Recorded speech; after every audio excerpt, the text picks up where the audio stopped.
Hi everybody, Adam with eTrailer. Today we're going to be taking a look at the eTrailer hitch-mounted cargo carrier on our 2020 Jeep Wrangler Unlimited.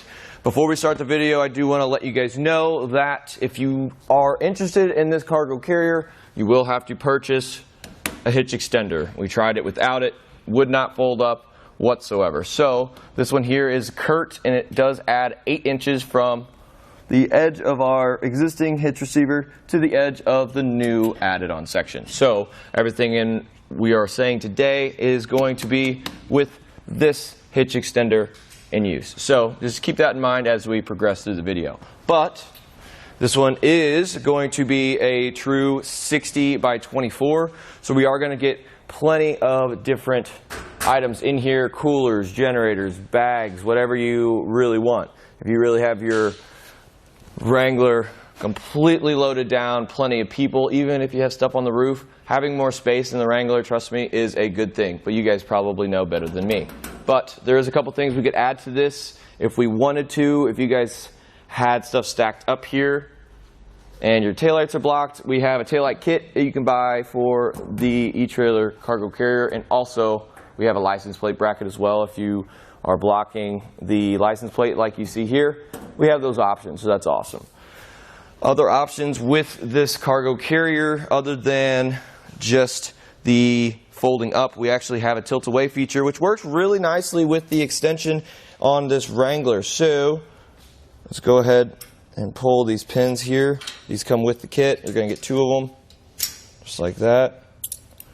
Might have to lift up a little bit to get that undone, but with this leaning away, with our stuff on it, we actually can gain back hatch access with our Jeep here. This is OEM tires, so not extra big, not extra small, but as you guys can see, as I go, it gets so close, but we have no contact whatsoever. So we don't need really anything besides just the Curt extender to be able to completely open up the whole entire door, so we can grab whatever we need out of there with it tilted down. So I thought that was pretty awesome, just because you're really going to have this issue with almost any cargo carrier that's not designed specifically for this vehicle.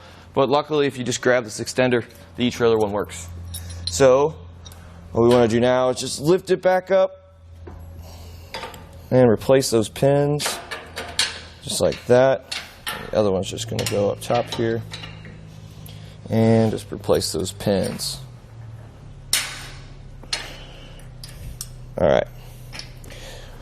So pretty simple stuff. It is going to be made of steel. It is going to have a powder coated finish. As you see, it looks pretty nice with our gray and black Wrangler over here.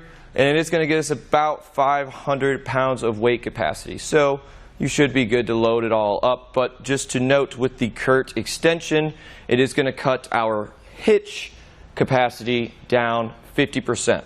But with the hitch that we have on here, it is plenty good to handle this 500 pounds. So it's awesome.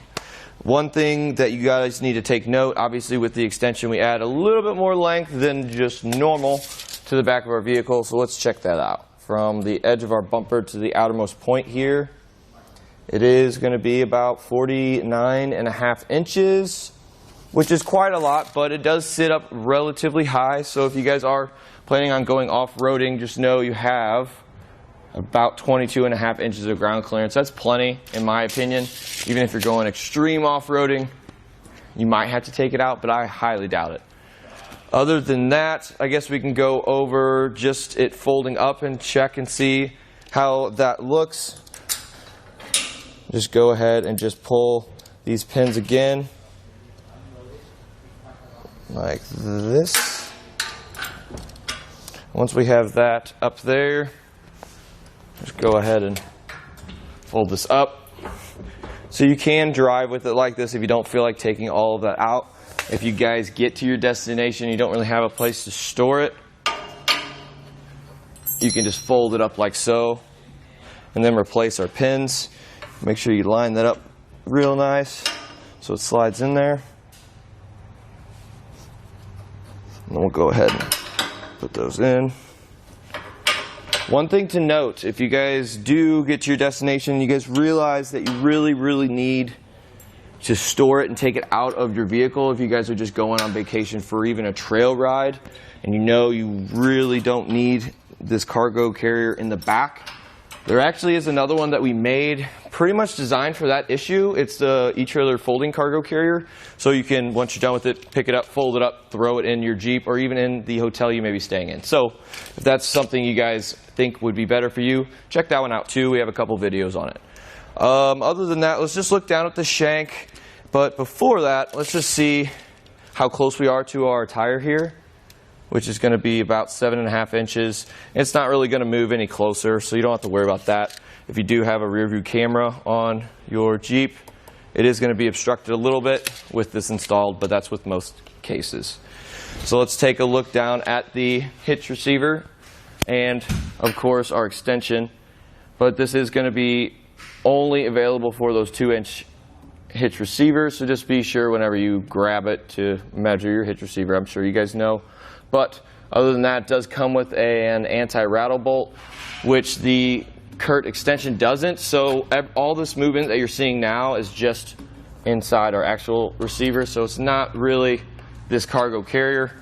That is solidly secured into whatever type of hitch receiver you guys put it in. But hopefully this kind of gives you an idea of what the cargo carrier is going to do for you if you guys do own a Wrangler. But other than that, it's pretty much all there really is to know about the eTrailer hitch-mounted cargo carrier on our 2020 Jeep Wrangler Unlimited. Here on our test course, we'll start by going through the slalom. This is going to show us the side-to-side action. This simulates turning corners or evasively maneuvering.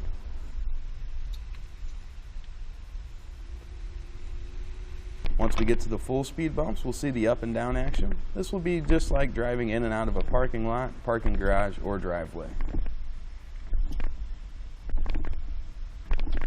Once we get to the alternating speed bumps, we'll see the twisting action. This will simulate hitting a curb or pothole or driving over uneven pavement.